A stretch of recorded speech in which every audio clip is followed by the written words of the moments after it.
د حسد دا بیماری چې کومه ده دا ډیر خطرناک سیز دی.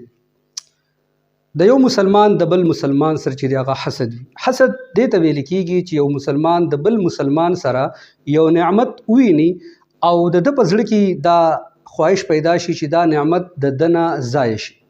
ما ته که میلاویږي او که نه میلاویږي خو چې دا نعمت د ده سره نه وي.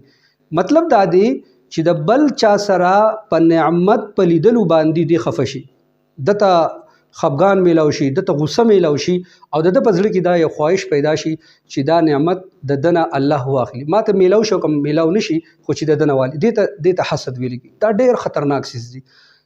او د دې حسد د لاسه په دې ځمکه باندې د ټولو نه اولنی قتل، د ټولو نه اولنی لوی جرم د دې حسد د لاسه شوی.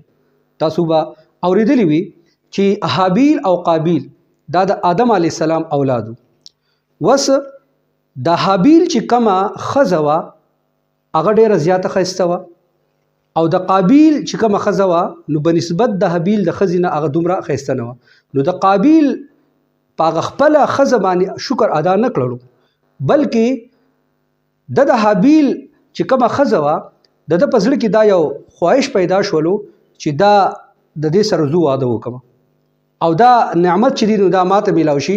او تر دې پورې چې قابیل هابیل ته ووی چې زه به تا قتل کما او دا د دې سره به زه واده کوم. نو قابیل چې دی هغه خپل رور هابیل چې دی نو هغه یې څه کړلو، هغه یې مړ کړو. او وجه څه وه؟ هغه دا حسد و. د ده په زړه کې یو حسد پیدا شولو چې د ده چې کومه بیبي ده، د هابیل چې کومه بیبي ده دا ښایسته ده.